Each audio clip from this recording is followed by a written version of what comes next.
ওম নমো নারায়ণ ভগবতে বাসুদেবায়। শ্রীমদ্ ভগবদ্গীতা সপ্তম অধ্যায় জ্ঞান বিজ্ঞান যোগ। সংক্ষেপে বাংলায় অনুবাদ করছি। অর্জুন ভগবান শ্রীকৃষ্ণকে জিজ্ঞাসা করলেন যে, ভগবান যদি একই হন তাহলে সংখ্যাতীত দেবতা কেন, এবং কেনই বা মানুষ সেই একমাত্র ভগবানকে দেখতে পায় না? একথা শ্রবণ করে শ্রীকৃষ্ণ বুঝলেন অর্জুন এখনও তাঁকে বসুদেব সন্তান বলে মনে করেন।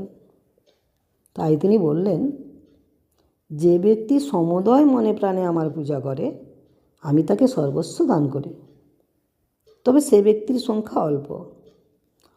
আবার যে মনে প্রাণে চায় সেও আমাকে জানিতে বা চিনিতে পারে না।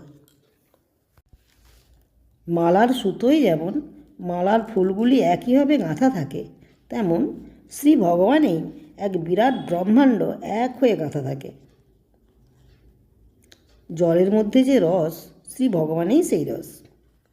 তিনিই চন্দ্র সূর্যের আলো।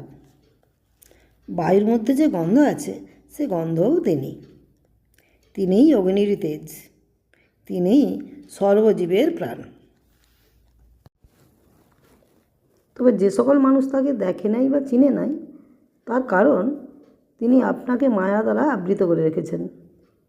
তাঁর লীলারঙ্গই এই নিমিত্ত যুগ যুগ জীবনের গতি বিচিত্রভাবে যাইতেছে। ভগবানের সান্নিধ্যে গমনের জন্যই জীব জন্মলাভ করে। তাঁর সান্নিধ্যে যাওয়ার চেষ্টাই জীবন।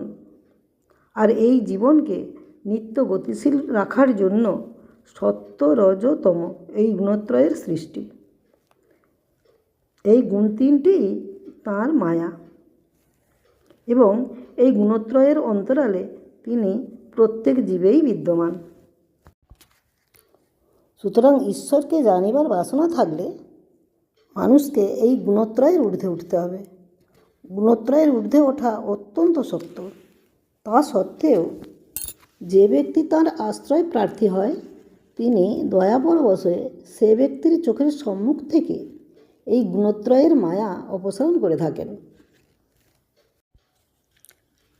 মায়ায় সমাচ্ছন্ন মানুষ ভগবানকে দেখতে পায় না, কেবলমাত্র তাই নয়, সত্য রজ ও তমগুণের মোহে সে ব্যক্তি শ্রী ভগবানকে মানতেও চায় না।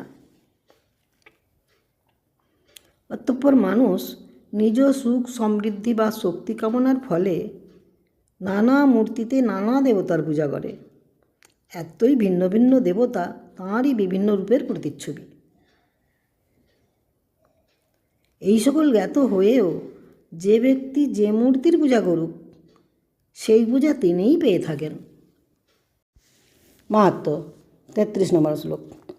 মহাপাপাতি পাপানি গীতাধ্যায়ী করতি চেত ন কিঞ্চিৎ স্পৃষ্টতে তস্য নলিনী দলমম্বসা। যিনি গীতাপাঠ করেন তিনি মুক্ত এবং সুখী হন, এবং সকল প্রকার মহাপাপ করে থাকলেও পদ্মপত্রগত জল যেমন পদ্মে লাগে না, তাহাকে সেইরূপ পাপ স্পর্শ করতে পারে না।